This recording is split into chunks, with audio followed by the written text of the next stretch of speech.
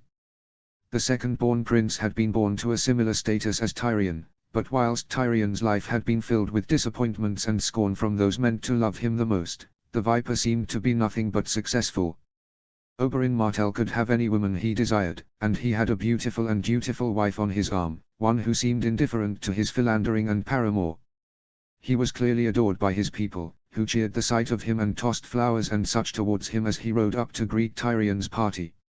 He had several properties of his own, had never needed to argue for respect.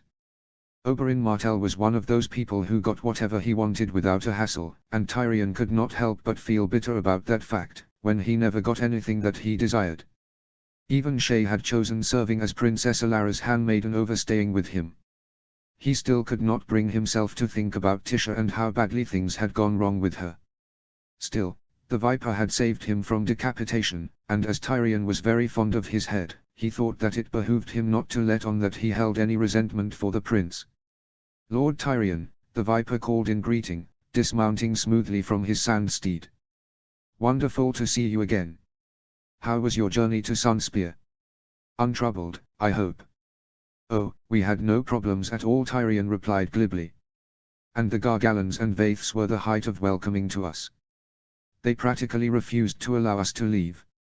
It had taken him until several days into their stay with the second family to realize that they were being intentionally delayed, and slightly longer for it to dawn on him that they were probably acting on the Martell's orders.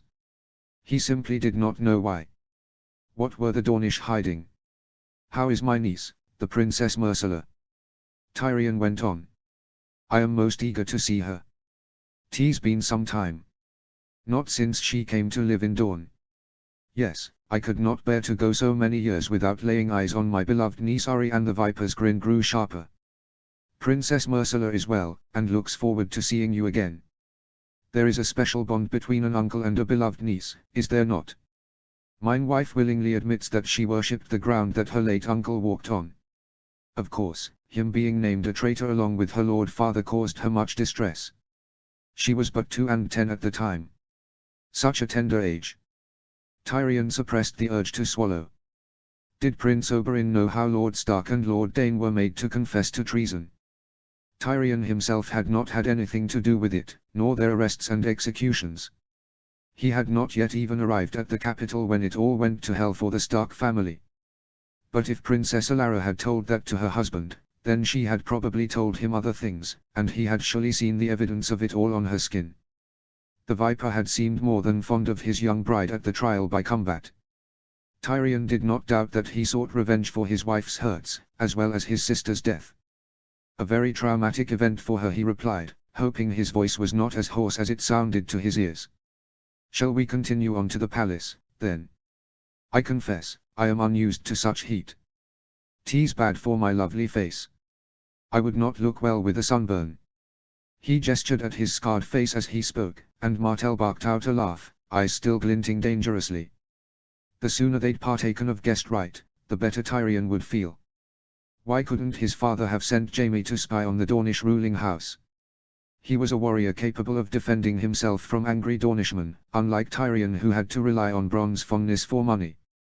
Or Tywine could have even sent Uncle Kevan. Just as long as it wasn't Tyrion's neck on the line.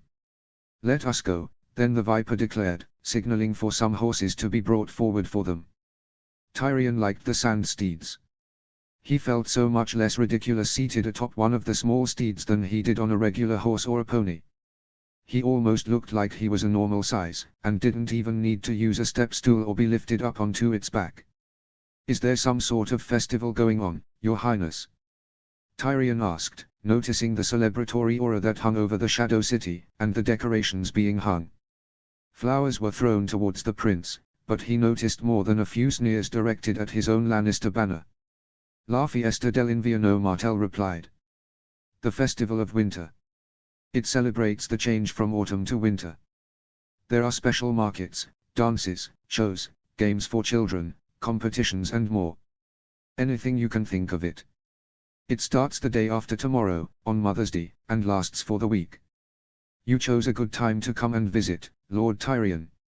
It certainly appears so. Tyrion consented, looking around in interest. The members of the group made small talk until they at last arrived at the gates of Sunspear, where Tyrion and his party were first brought to their rooms to freshen up, before being taken down to the Great Hall to meet the Martells. Lord Tyrion Lannister of Casterly Rock presents himself to ruling Prince Doran, and Princess Consort Melorio, the Seneschal called loudly as Tyrion bowed before the gathered Martells. Prince Doran was a man of 50 with the appearance of being much older, and cursed with gout that kept him stuck in a wheelchair. His body was soft from a lack of exercise and his legs were covered by a blanket.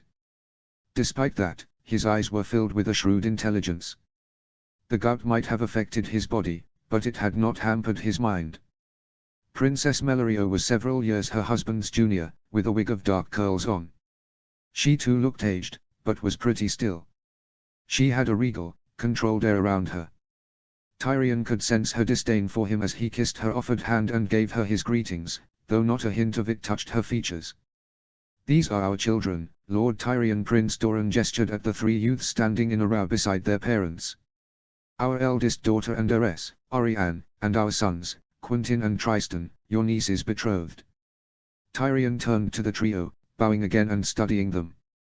Princess Arianne was a true stony Dornish beauty, with a bosom he could easily get lost in. Her expression was icy as he greeted her. Prince Quentyn, the suspected to be heir of Dorne, stood beside her, and there appeared to be some tension between them, based on how they were careful not to touch or brush against one another. That definitely lent credence to the rumors. Prince Tristan, 11 years old, was the only one to greet him with a smile. "Lord Tyrion, I am delighted to meet my good uncle-to-be," he said cheerfully. "Myra has spoken of you highly, and I look forward to knowing you better." "And are you, Your Highness?" Tyrion responded, smiling back at the boy. Perhaps here was a way to see into the Martell's lives. "My niece speaks glowingly of you in all of her letters. 'Tis a great relief to know that you realize what a treasure the crown has given to you."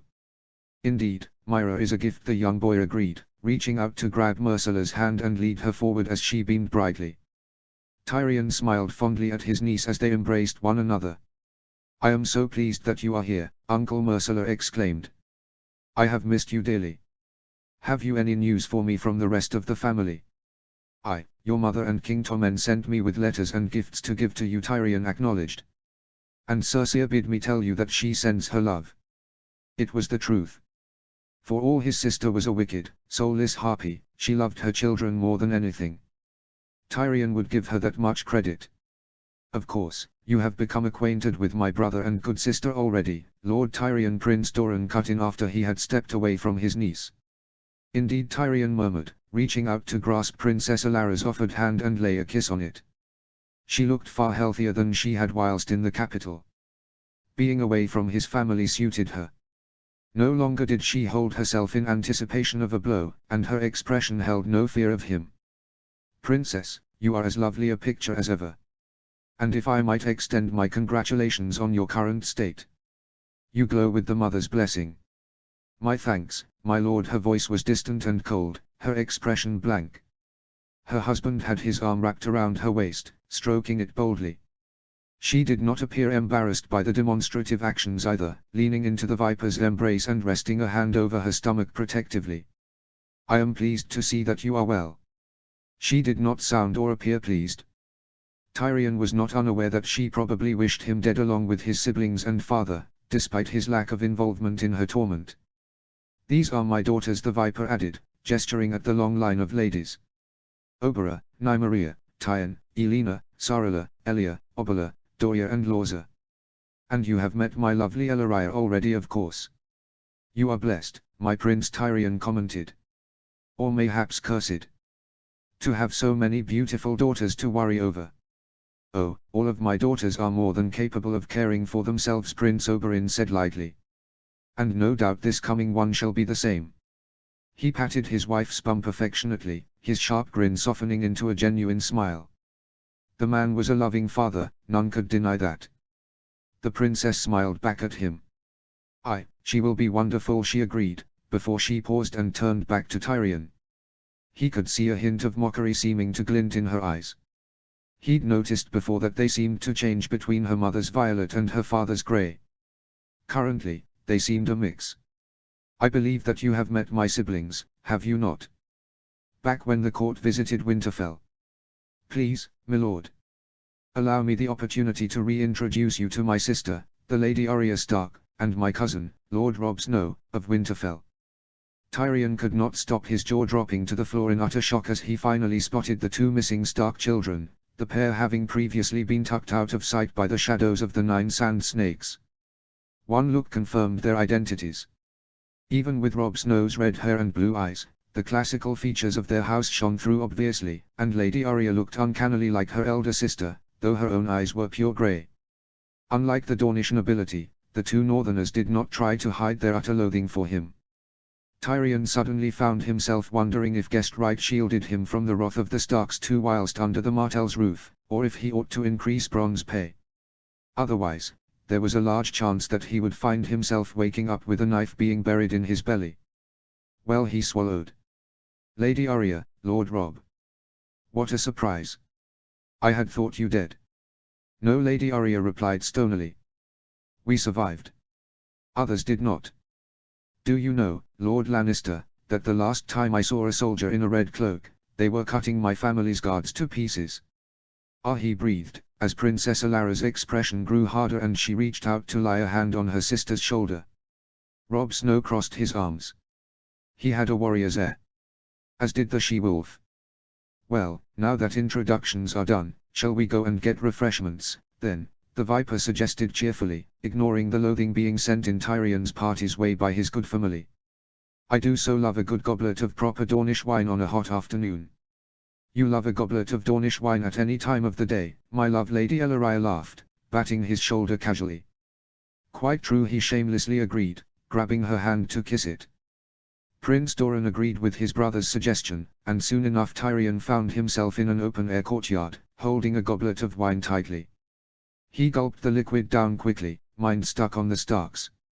He needed to figure out a way to warn his father, though the Dornish would no doubt be reading his mail shamelessly. Even if the Martells did not want revenge for Princess Elia and her babes anymore now that the head of Gregor Clegane was preserved and displayed on a pike outside of their home, Tyrion knew that the Starks most definitely did. Had anybody ever found out which animal would win in a fight? He wondered to himself. Lions, or direwolves? He had to admit, he would probably put his money on the wolves. Shame that he was a lion then. He really was very fond of his head.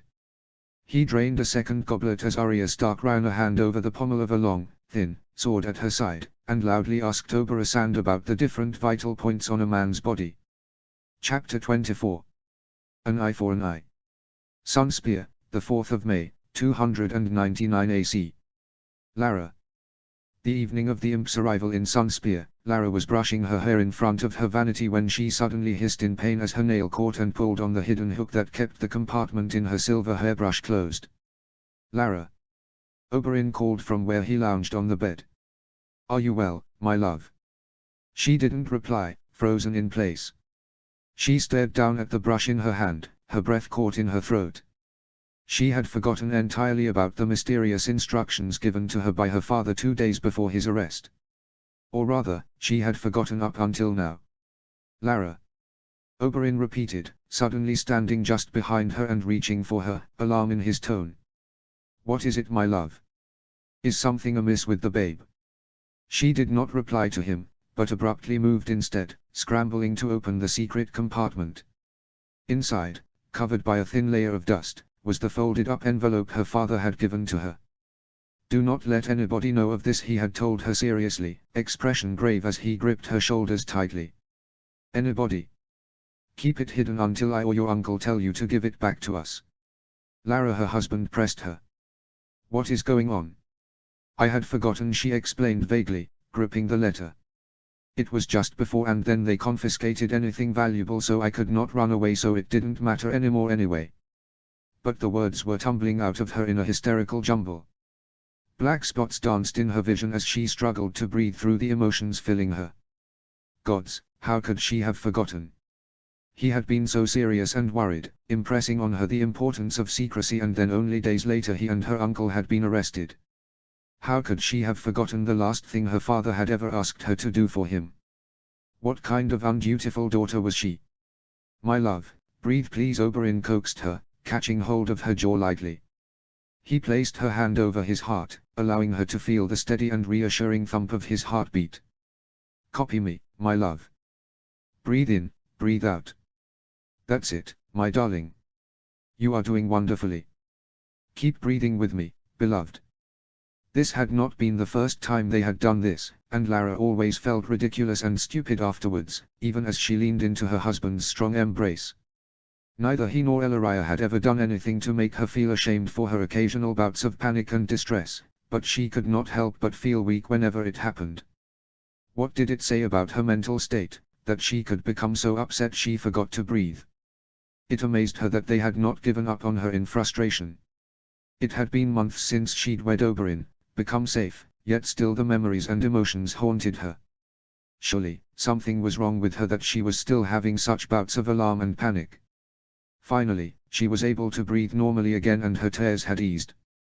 Now Oberyn said gently, crouching in front of where she sat on the vanity chair. Tell me, my love, if you can. What is this letter, and why was it hidden in your hairbrush? She swallowed and wiped at her face with the back of her palm. She gave a weak smile and nod of thanks when he passed her a handkerchief to wipe her tears away with. Her smile brightened slightly when she noticed that it was the one she had sewn for him as a wedding gift. He used it often, taking care with it. It warmed her whenever she saw him do such, respecting the tradition of her homeland. Lara had been nervous about making it, and had talked herself out of giving it to him a dozen times even as she stitched it. It had seemed such a trite thing way to thank him for saving her from the Lannisters. Not to mention at the time she had still been wary of him, and feared that he would consider the northern tradition stupid, the way so many Southrons did in her experience. She had been incredibly lucky in her marriage, and she knew it. It made her hate herself all the more for knowing that, if giving up Oberyn and Ellaria would restore her family to life, she would do it. Surely she was a terrible person, willing to trade their love and care for her family. She did not deserve the love they so freely gifted to her. Lara, his voice broke through to her and she exhaled, nodding and trying to organize her thoughts into comprehensible words. The day before King Robert was injured, my father came to my bedchamber, she began, remembering her father's look. It had been one she had not recognized at the time, but now she did. Fear. Fear for her and her siblings, no doubt. He must have been certain that Lord Arryn had died for learning the truth, and feared that they too would suffer for his investigation. He had been so very right.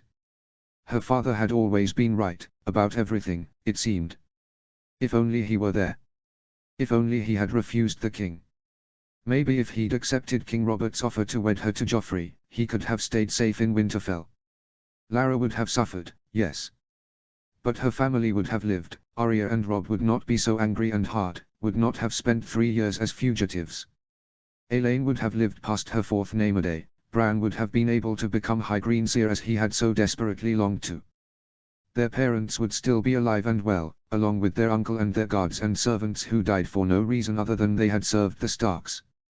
So much would have been better if her father had not become Hand of the King. She looked away from Oberyn's compassionate and concerned gaze, pressing her cheek against his calloused hand as she went on. The day before the king's death she restarted her story. Father gave me this letter, and told me to keep it safe, and secret. To hide it until either himself or my uncle asked me to retrieve it. But of course, they never got the chance. King Robert died the next day, and the Red Cloaks attacked late that night as we were packing to leave. When the crown confiscated my valuables, they took the brush too. I suppose because it was silver. They would not take the chance that I might be able to sell anything and flee. I had forgotten all about it until right now, else I would have gotten the letter out as soon as you returned my things after getting them back for me. May I? Oberyn asked her. She nodded and handed it over, watching silently as he cracked open the seal, the Hand of the King's one, not her father's personal one, she noted, and scanned the parchment. She stiffened at his sharp inhale, and looked anxiously at him as he raised his eyes to meet her own, a disbelieving grin on his face. Lara, this is wonderful, he breathed to her. Read this, do you realize what this is? She accepted it and read it, feeling her eyes go wide as she took in the words. This is the witness testimony of Veon Poole, steward of the household of Eddard Stark, Hand of the King,